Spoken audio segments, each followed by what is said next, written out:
Pues, primero, disculpen. Bueno, nos habíamos quedado en esta parte, en esta diapositiva. Íbamos a hablar acerca de los partidos de tipo comunista, pero haciendo una recapitulación, hablamos el día anterior acerca de, eh, digamos, que esta exposición, ¿verdad? Eh, Iba a tratar acerca de la organización, de la clasificación de los partidos de acuerdo a su organización interna, pero que de alguna manera pues íbamos a vincular este tema o su organización interna con la ideología que cada uno de ellos posee. Eh, y entonces partiendo de lo que decían Marx y Lenin, ¿verdad? Acerca de, eh, acerca de que digamos, los partidos políticos son una forma de expresión de las clases sociales en la lucha, en la política, ¿verdad? En la lucha política. Eh, entonces, pues los partidos de cuadros básicamente representan, digamos, los intereses de la burguesía, ¿verdad? Y básicamente lo que nosotros observamos en el panorama político eh, durante, bueno, durante todo el tiempo, podría decir, porque es decir, ahorita nosotros observamos que en el Congreso hay digamos, eh, un grupo de partidos políticos eh, que están, digamos, prácticamente, digamos, están trabajando para la burguesía y para ellos mismos, ¿verdad? Eh, aprobando leyes, reformando leyes que perjudican los intereses de la mayoría de la sociedad. Eh, entonces, también mencionamos, por ejemplo, los partidos de cuadros, ¿verdad? Que cómo se organizan los partidos de cuadros, que por ejemplo hay dos tipos, ¿cómo se llama? El tipo europeo y el tipo americano. Eh, ¿Y cuál es la diferencia entre esos dos tipos de partidos de cuadros? Que se llaman así porque no reclutan una gran cantidad de adherentes, sino que un pequeño número, ¿verdad?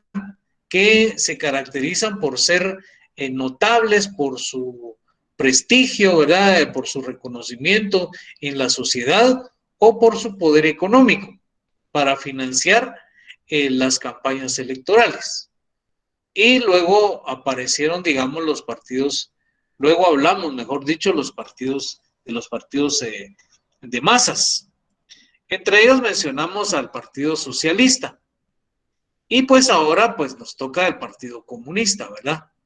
Que decíamos que los partidos comunistas son los mejor organizados. Y ya vamos a ver por qué razón. El elemento de base del Partido Comunista es la célula.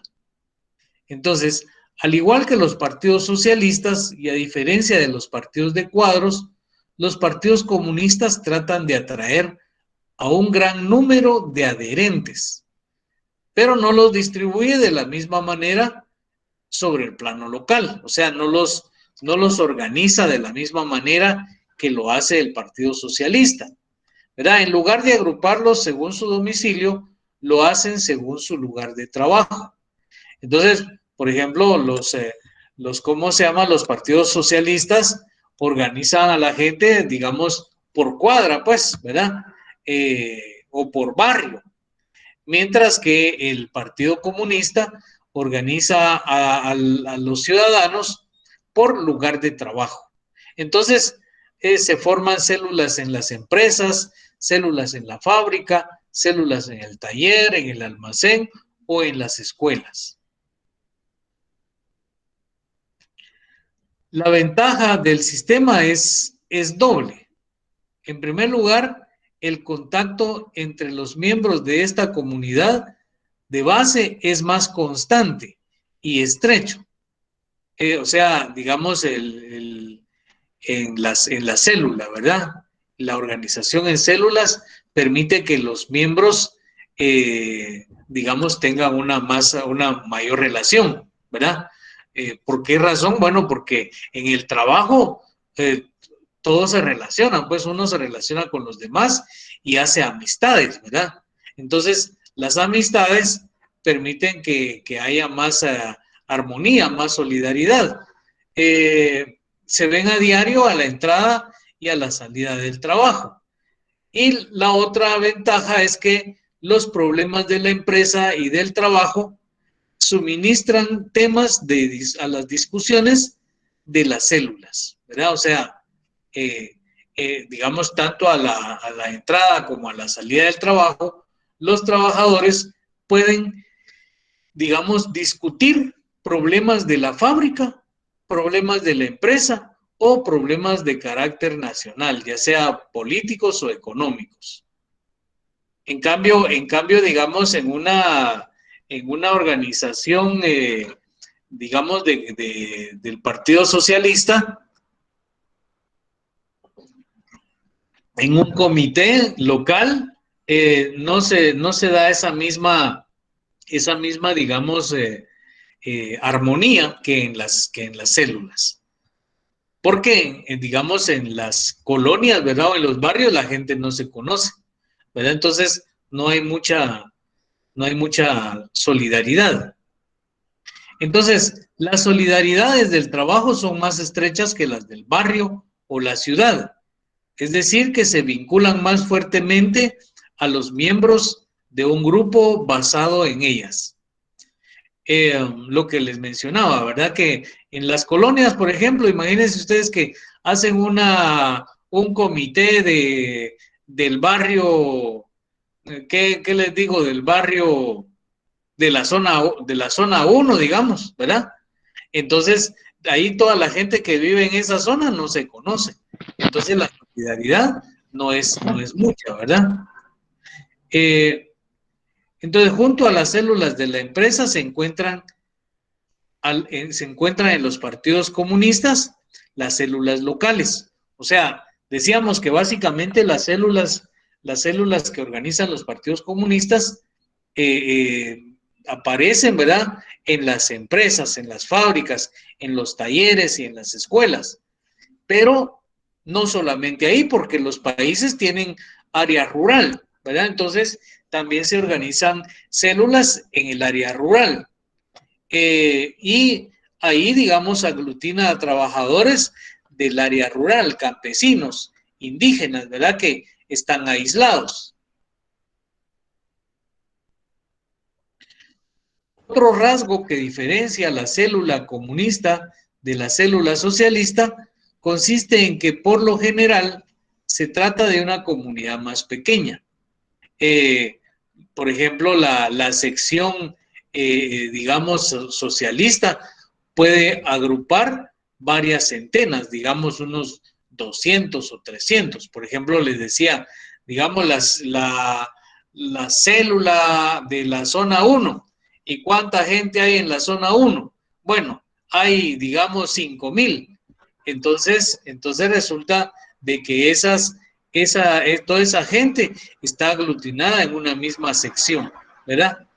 Eh, Mientras que las células no reúnen mucha gente. Digamos, podría reunir unas 20, 30, 40, ¿verdad? 50 por ahí, ¿verdad?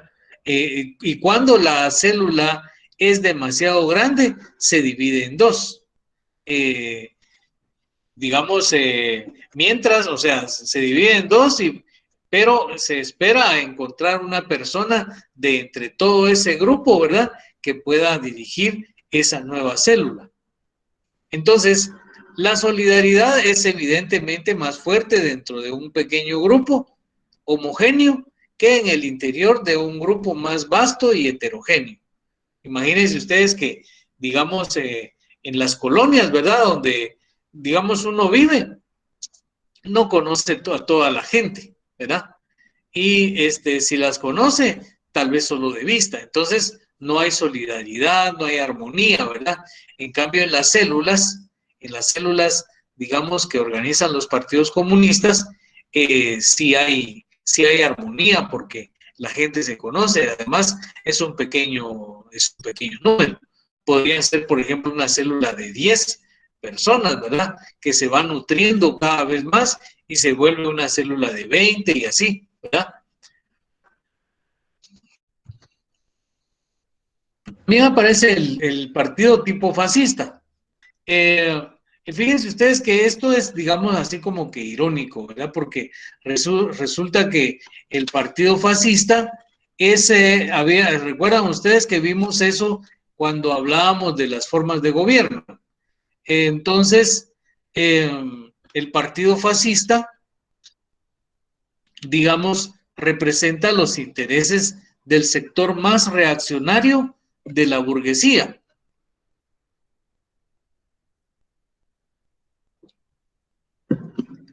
O sea, el partido fascista es un partido de masas, pero no representa al pueblo, ¿verdad?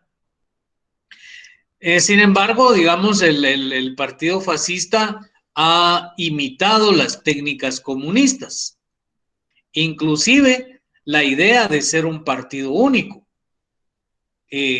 Por ejemplo, los partidos comunistas, donde hay partido comunista, digamos, hay partido único. Por ejemplo, China, ¿verdad? Por ejemplo, Corea del Norte o Vietnam o Cuba, ¿verdad? Tienen un partido único, que es el Partido Comunista. Entonces, en algunos países, los partidos fascistas han tratado de imitar eso, ¿verdad? Por ejemplo, en Italia de la época de la Segunda Guerra Mundial, ¿verdad? O Francia, perdón, o España de la época de Francisco Franco, ¿verdad? Eh, donde esos partidos políticos sembraron el pánico en toda la sociedad. Eh, pero digamos, imitan ciertas técnicas, como por ejemplo la organización, ¿verdad? Los partidos comunistas se organizan en células. Ahora, estos, digamos, se organizan en grupos también pequeños, pero los vamos a ver ahí más adelante. Dicen que poseen una armadura rígida, o sea, digamos, eh, eh, el partido fascista también está conformado por un pequeño núcleo de personas, ¿verdad?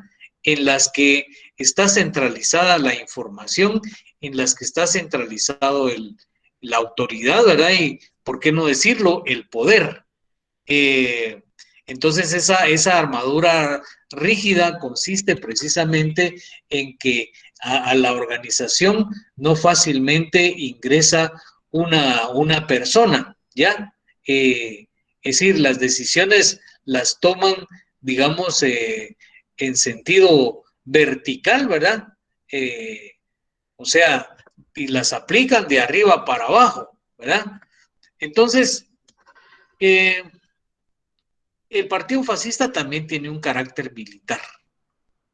Eh, ¿Por qué razón? Bueno, porque fíjense ustedes que los partidos fascistas tienen digamos, grupos de personas fuertemente armadas, ¿verdad? A los que les llaman milicias. Y esas milicias se convierten en grupos paramilitares, ¿verdad? Por eso es que se afirma que tienen un carácter militar. Entonces, el partido fascista es totalmente opuesto al partido comunista, porque el partido comunista, decíamos, su base son los trabajadores, pues su base es la población desprotegida.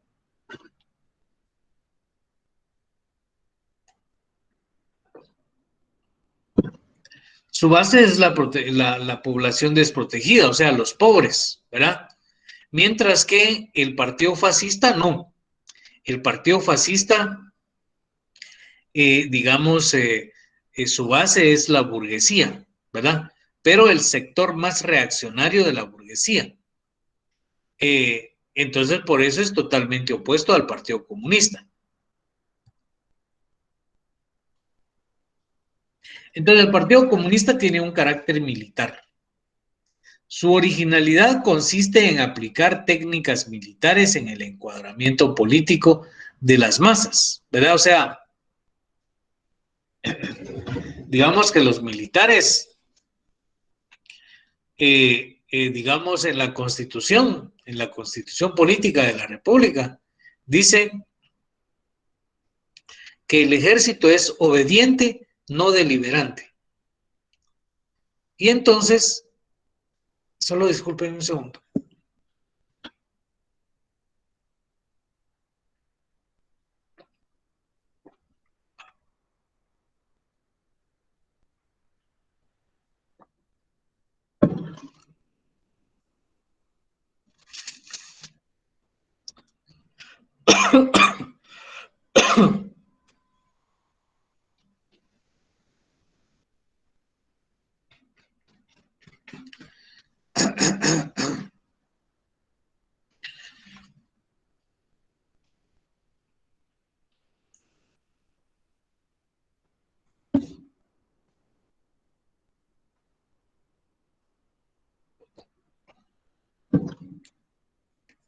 Creo que ya.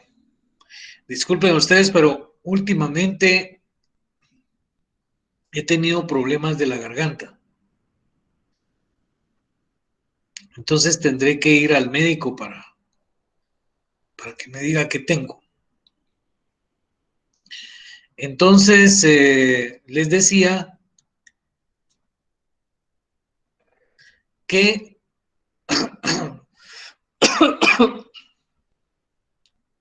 que utilizan técnicas militares, ¿verdad? Y entonces, en las estructuras del partido, obligan a las personas a cumplir las órdenes que les dan sin cuestionarlas, eh, sin preguntar por qué o nada de eso. Entonces, inclusive a las personas que están afiliadas al partido, ¿verdad? Las obligan a obedecer, ¿verdad? Sin preguntar por qué. Entonces, las milicias constituyen el elemento esencial del partido. O sea, en el Partido Comunista era la célula, ¿verdad? En el Partido Fascista es la milicia. Entonces, en dice, constituye el elemento esencial del partido, no constituyendo el resto, o sea, aquí cuando dice el resto, ¿verdad? El resto, vamos a agregarle acá el resto de adherentes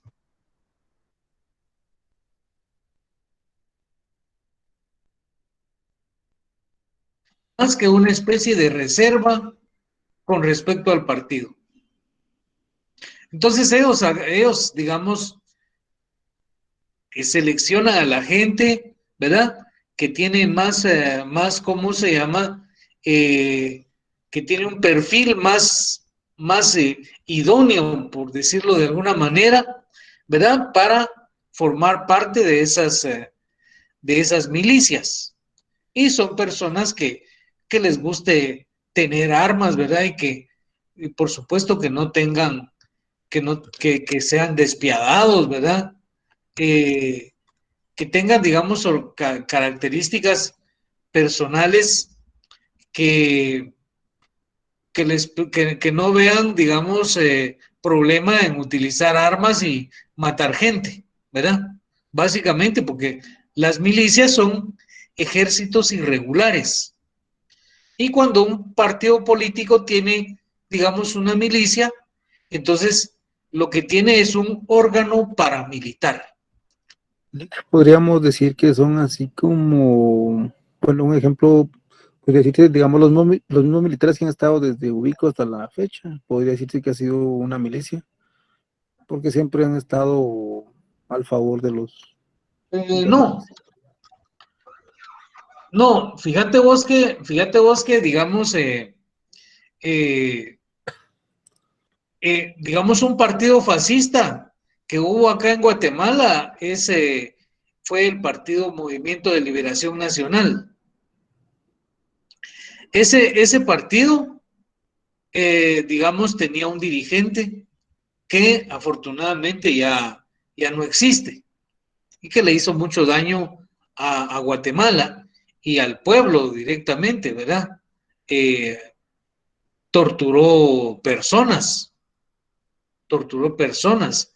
Eh, tenía, digamos, personas, un grupo de personas fuertemente armadas.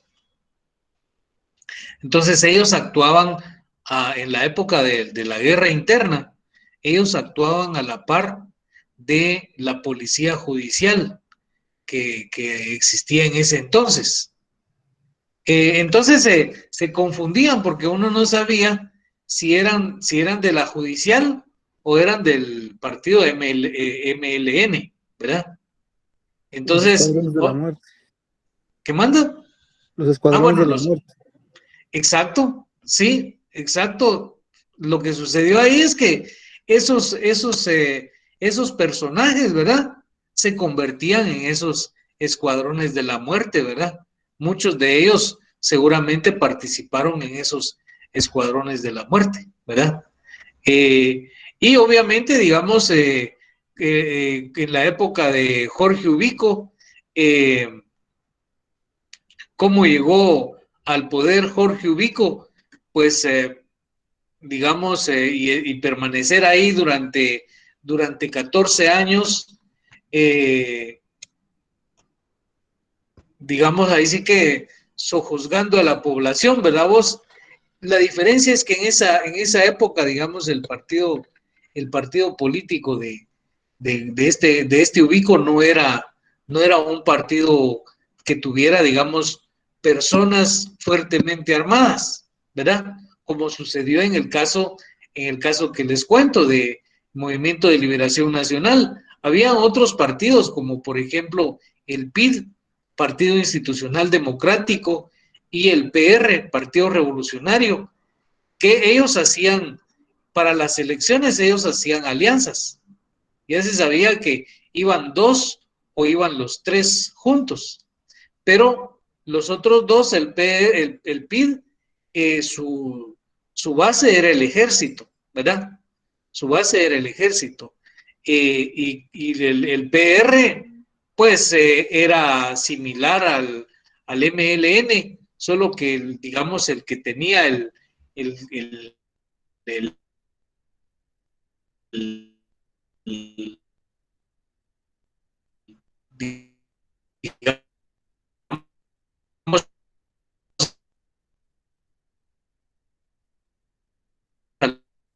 los,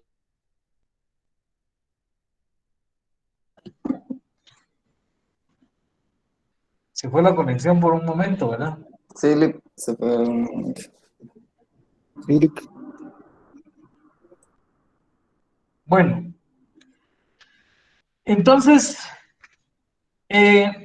las milicias constituyen el elemento esencial del partido, no constituyendo el resto de adherentes más que una especie de reserva con respecto al partido. O sea, a la hora de que necesitaban ir a volar plomo, llamaban a la gente, ¿verdad? Y la gente llegaba. Yo les ponía un ejemplo ahí a los compañeros del primer periodo y les hablaba acerca de una persona una señorita, ¿verdad? Que lamentablemente falleció de manera trágica. Eh, y bueno, pues la señorita le gustaban las armas, se tomaba fotos ¿cómo se llama? Con armas, con municiones, ¿verdad? Entonces, personas con ese perfil son digamos,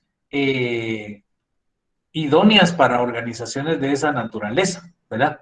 Entonces, los partidos fascistas ven en estas personas digamos, al recurso humano que ellos necesitan, porque es gente que le gusta andar armada, que está dispuesta a sacar su arma y a matar a cualquier persona sin preguntar por qué, ¿verdad?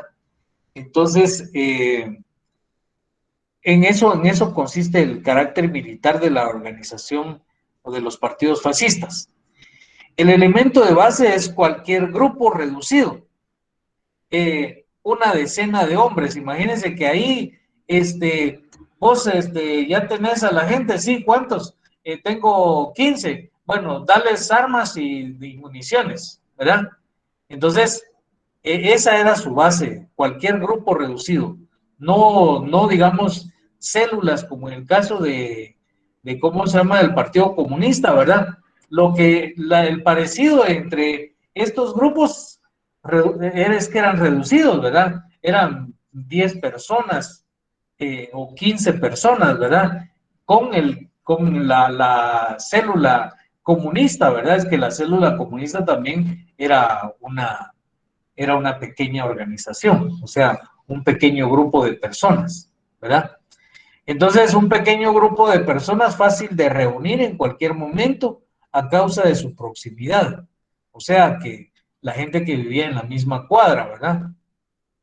En eso consiste, digamos, el carácter militar del partido fascista. La infraestructura social. El fascismo se ha desarrollado en dos tipos de sociedades. Por un lado, en las sociedades más arcaicas, o sea, las sociedades digamos, de desarrollo capitalista tardío en Europa, como España y Portugal, y las sociedades técnicamente más avanzadas, como la Alemania de 1933, la Alemania nazi de Hitler.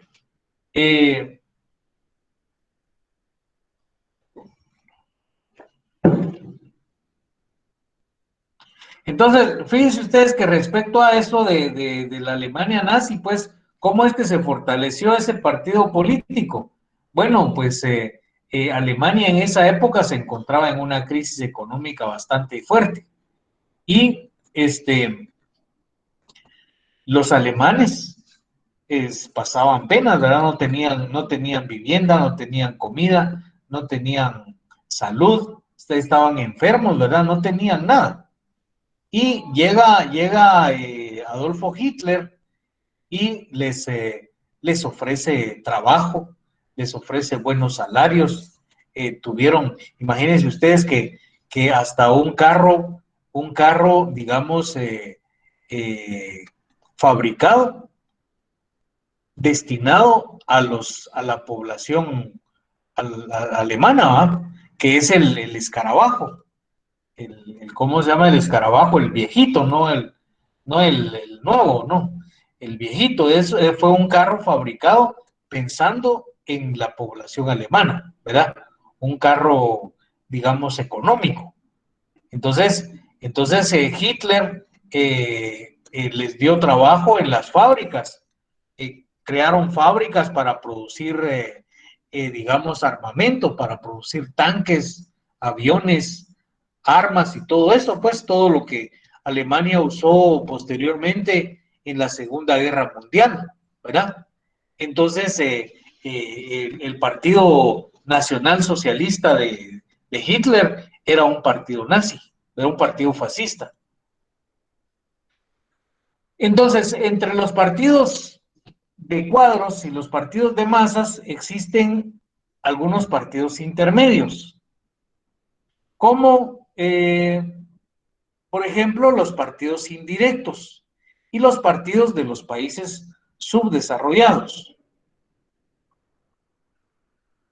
Los partidos indirectos son aquellos en los que, digamos, los adherentes no son personas individuales, sino personas colectivas, ¿verdad?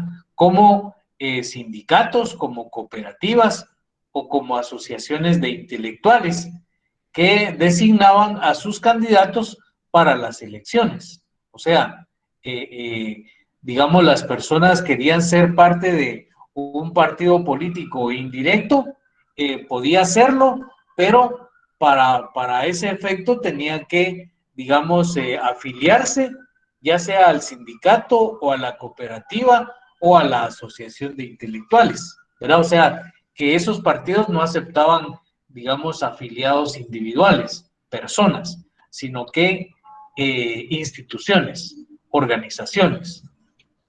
Entonces, esas organizaciones reúnen un gran número de adherentes.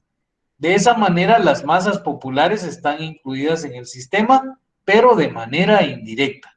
O sea, el sindicato, digamos, metalúrgico, ¿verdad?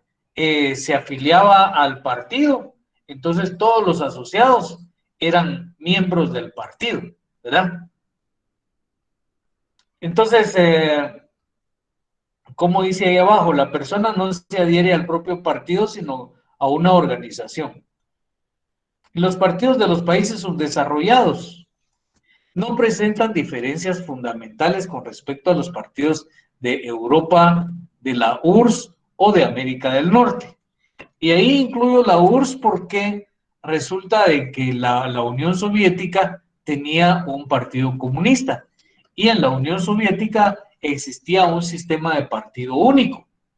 O sea, en la Unión Soviética existía únicamente el Partido Comunista. Entonces, los partidos comunistas, digamos, de otros países que, digamos, como Cuba, ¿verdad? Claro, Cuba no es un país subdesarrollado porque, digamos, tiene características de todo lo contrario, pero tenía un bloqueo y hay, digamos, un nivel de pobreza, digamos, elevado. No sé qué porcentaje, pero tiene, ¿verdad? Entonces es considerado como un país subdesarrollado o en vías de desarrollo. Entonces, el Partido Comunista de Cuba, por ejemplo, tiene ciertas similitudes con el Partido Comunista de la Unión Soviética.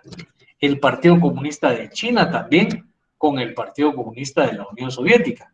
El de Vietnam, ¿verdad? Claro que, por ejemplo, estos países como China, ¿verdad? Ya no se les puede llamar países subdesarrollados, ¿verdad? Ni siquiera Vietnam, porque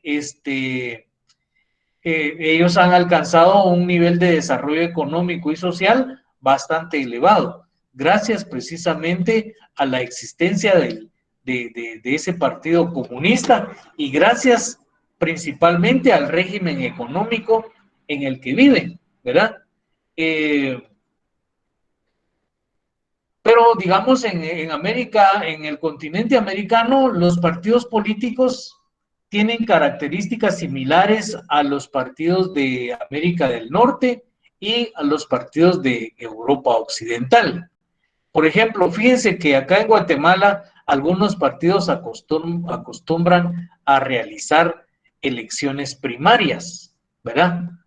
Yo recuerdo que un partido que existió hasta hace unos 8 años tal vez, que se llamaba Gana, ¿verdad? O sea, Gana quería decir gran Alianza Nacional, ¿verdad? Pero esa gran alianza no era otra cosa que la alianza de los ricos, ¿verdad? Porque los partidos tradicionales, esos son, ¿verdad? La expresión digamos, de la clase dominante. Entonces ese partido dijo que iban a hacer primarias, elecciones primarias, y ya ellos ya sabían probablemente quién iba a ser su candidato, pero lo manejaron así digamos, tratar de convencer a sus adherentes y tratar de convencer a la gente, ¿verdad? A la población para que votara por ellos. Lo mismo ha sucedido con otros partidos políticos posteriores a ese partido que les menciono, ¿verdad? Entonces, los partidos de los países subdesarrollados tienen ciertas características similares a los de los países desarrollados. También, por ejemplo, resulta que los partidos, en el caso de Guatemala, ¿verdad? tienen una organización, por ejemplo, tienen un comité central, el Comité Ejecutivo Nacional, y tienen, digamos, 25,000 afiliados. ¿Y qué es lo que pasa con eso? Bueno, que la ley electoral y de partidos políticos exige que un partido político para poder existir, ¿verdad? Para poder inscribirse como tal, debe tener por lo menos 25,000 afiliados. Y aparte, digamos, debe tener una organización, ¿verdad? Y entonces, esa organización, digamos, ese comité está conformado en los países, en los partidos tradicionales, esa organización está conformada por, digamos, gente que tiene dinero, o podría ser también, digamos, militares. Mientras que, digamos, en el caso de los partidos entonces podemos decir, pues, se me olvidaba, podemos decir que estos partidos de los países subdesarrollados reúnen características propias de los partidos de cuadros y características propias de los partidos de masas, como el hecho digamos, tener que contar con 25,000 firmas, ¿verdad? Pero las decisiones del partido no se toman de acuerdo a lo que opinan las 25,000 personas, sino que se toman de acuerdo digamos, a lo que dicen ese pequeño grupo de gente que dirige el partido. Entonces, los partidos conservadores o liberales se asemejan bastante a los partidos de cuadros tradicionales, tales como aparecían en el siglo XIX en Europa. Y que se basaban en algunos notables. Lo que les mencionaba en el caso de acá de Guatemala, ¿verdad? Algunos partidos políticos jalan personas que la gente, o sea, que ellos consideran que les va a generar simpatías entre la población. Como es el caso, por ejemplo, de el señor Eduardo Sugar, que les comento. O también otro personaje, un médico que tiene una empresa de embutidos, el doctor Rafael, creo que así se llama, no, perdón, Francisco Arredondo, ¿verdad? Él es médico, ¿verdad? Y tiene su empresa de embutidos. Y le va muy bien, pues, ¿verdad? Él financió al partido de Otto Pérez Molina, le dio financiamiento, ¿verdad? Y lo nombraron ministro de salud, porque era médico. Y entonces el doctor Arredondo duró en el cargo creo que un mes y renunció, porque vio cómo estaba, digamos, esa corrupción, ¿verdad? Y entonces decidió renunciar. Pero bueno, él era un personaje notable. También otro personaje notable es el doctor Rafael Espada, que fue vicepresidente en el gobierno de la UNE y Álvaro Colón, ¿verdad? Entonces, ciertamente este doctor Rafael Espada le pudo haber jalado bastantes votos a la UNE en esa oportunidad, ¿verdad? Porque pues es un académico, es una eminencia, ¿verdad? Es un científico. Entonces, eso le generó simpatías al partido y ganó la elección. Claro, no solo ese factor influyeron otros factores, pero aquí lo que quiero resaltar es precisamente el papel de este médico como un personaje notable. Entonces, en eso se parecen, ¿verdad? En todos los partidos de masas, los dirigentes forman un grupo bastante diferenciado del resto de los adherentes y de los militantes. O sea, lo que les mencionaba. Digamos, en este caso, en Guatemala, ¿verdad? Tanto los partidos de cuadros como los partidos de, de masas, ¿verdad? O más bien dicho, voy a hacer una corrección. tanto los partidos tradicionales, ¿verdad? Cuando digo partidos tradicionales me refiero a cómo se llama, digamos, a que son los partidos que representan los intereses de la burguesía, ¿verdad? Esos son los partidos tradicionales. Los que no representan sus intereses, obviamente no son tradicionales porque son distintos, pues, porque representan a otra clase social. Entonces,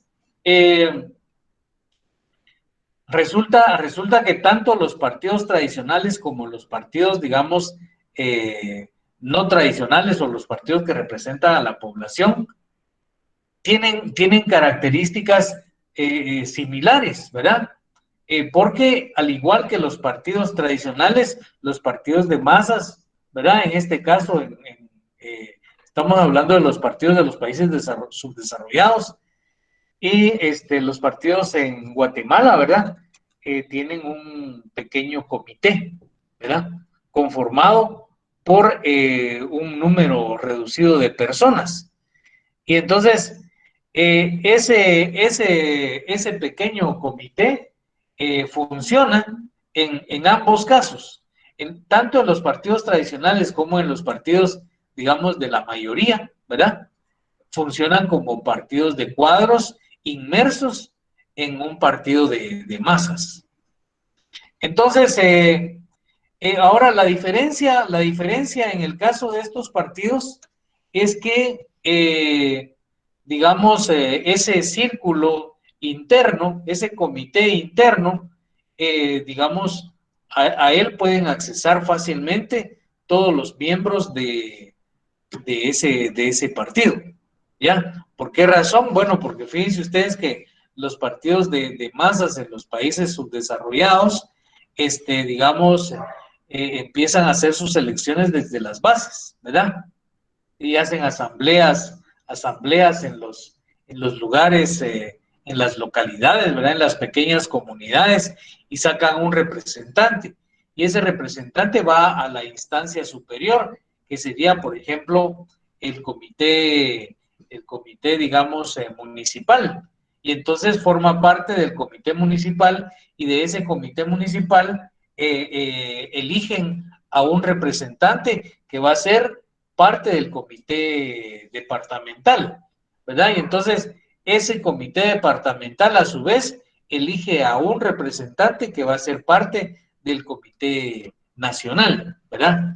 Entonces, quiere decir que ese círculo es bastante accesible para todos los miembros de la organización política. Eso en el caso de los partidos de masas, ¿verdad? Ahora en los partidos, digamos, de cuadros, o que se les puede llamar de cuadros, en un país subdesarrollado, no sucede así.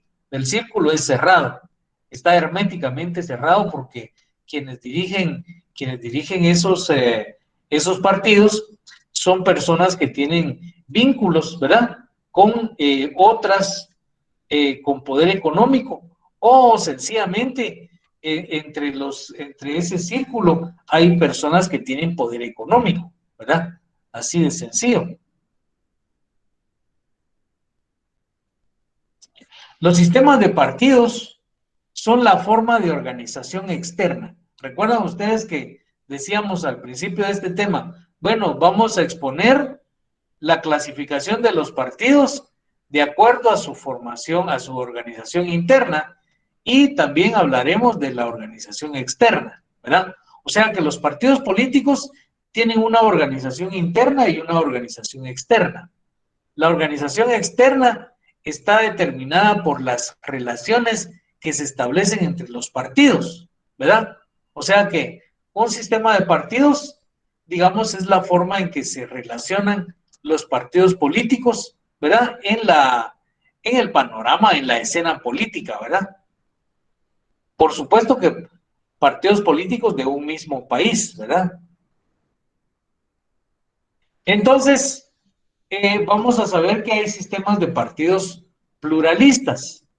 Y esos sistemas de partidos pluralistas son aquellos en donde existen al menos dos partidos. no teniendo uno de ellos superioridad abrumadora y duradera sobre el otro o sobre los otros. Y entonces aquí se puede dar el caso del bipartidismo o el tripartidismo, ¿verdad? Que serían, digamos, una manifestación del sistema pluralista.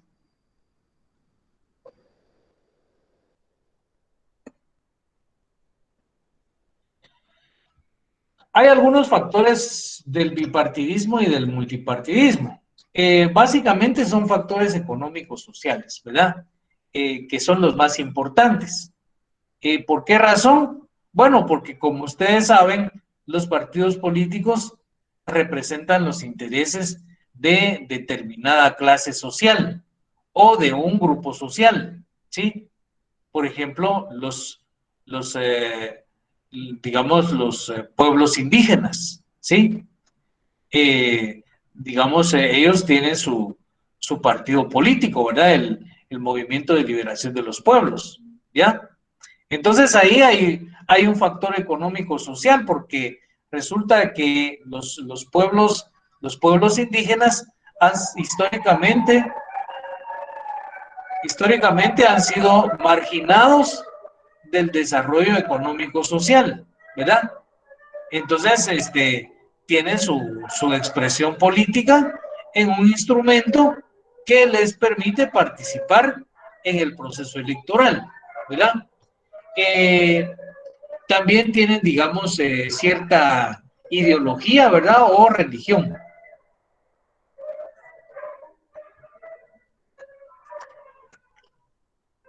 El sistema de partido dominante es aquel donde solo existe un partido que ejerce hegemonía sobre los demás partidos existentes. Por ejemplo, podemos mencionar el caso de México, digamos, del siglo pasado, ¿verdad? Prácticamente en México hubo un sistema de partido dominante con ¿cómo se llama? El partido que se llama, mejor dicho, PRI, Partido Revolucionario Institucional, que gobernó México desde aproximadamente 1929 hasta 1999, por ahí, ¿verdad? Luego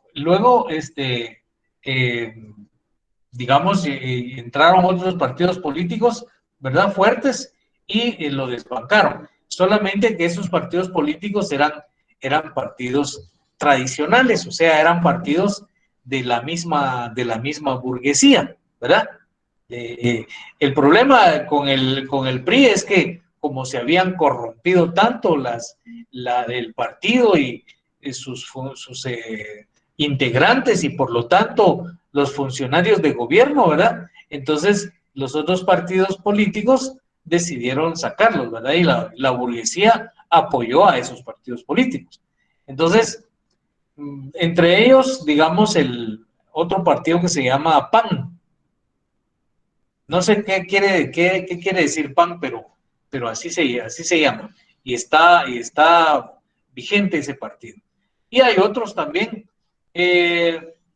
Digamos, el caso ¿cómo se llama? Ese sistema de partido dominante se rompió, ¿verdad? En la actualidad ejerce el gobierno el partido llamado Morena, ¿verdad? Eh, y esperemos que ese partido, digamos, esperemos por el bien de todos, ¿verdad? Porque al final, digamos, si algo bueno sucede en México, digamos, así como de rebote nos llega a nosotros, ¿verdad? Entonces esperemos que el partido Morena pueda ejercer el gobierno por más tiempo.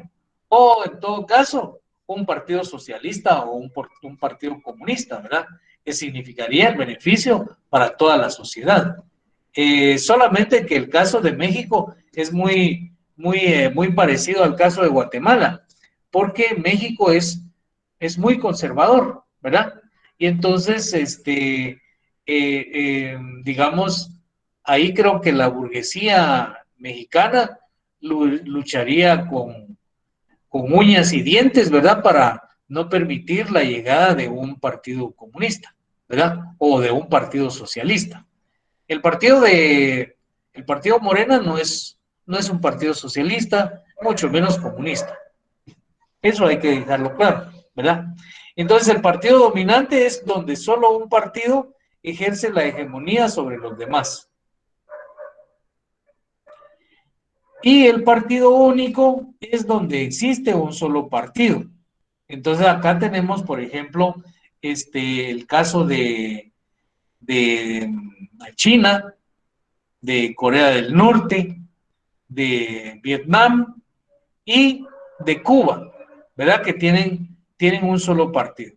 Imagínense ustedes que Cuba permitiera la participación de otros partidos políticos. Entonces ahí aprovechan, ¿cómo se llama? Las organizaciones internacionales para tratar de socavar ¿cómo se llama? El sistema cubano, ¿verdad? Entonces, Cuba está bien así con su sistema de partido único, ¿verdad? Y no es porque lo diga yo, sino que los mismos cubanos lo dicen, ¿verdad? Ellos han sostenido su revolución durante más de 60 años. Y vamos a ver Vietnam, ¿verdad? Que el desarrollo económico que ha alcanzado Vietnam se debe precisamente a que tienen un partido comunista, un partido único. Igual China, ¿verdad? Han alcanzado el desarrollo que tienen gracias a que solamente existe un partido comunista, ¿verdad? Vietnam, digamos que hizo más o menos lo que China, ¿verdad? Digamos, combinó el sistema político socialista con una economía social de mercado. Y entonces le ha permitido a Vietnam desarrollarse, ¿verdad? Y que la mayoría de la población vietnamita alcance un nivel de desarrollo alto. En el caso de Cuba no sucede eso, ¿verdad? Porque como Cuba hizo una revolución en las barbas de los Estados Unidos de Norteamérica, entonces, digamos, Estados Unidos ha condenado a Cuba a un bloqueo económico a partir de 1963 hasta el día de hoy, ¿verdad? 60 y pico de años, ¿verdad? Entonces, hasta en eso consiste el sistema de partido único. Ahora, en el caso de Rusia, Rusia tiene, según mi entender, un sistema de partido dominante, porque el partido ¿cómo se llama?, del presidente Vladimir Putin ha ganado las elecciones desde hace buen tiempo, pues. Creo que todo lo que va del siglo XXI, el partido de Vladimir Putin ha ganado las elecciones. También a partir del siglo pasado, después de Boris Yeltsin, nombran presidente a Vladimir Putin. Entonces, digamos que ahí tienen un sistema de partido dominante, ¿verdad? Bueno, eso digamos, según mi corto entender, ¿verdad? Ahora, fíjense ustedes que con esta diapositiva terminamos la presentación. No sé si tengan ustedes alguna duda. Fíjense que lamentablemente no logramos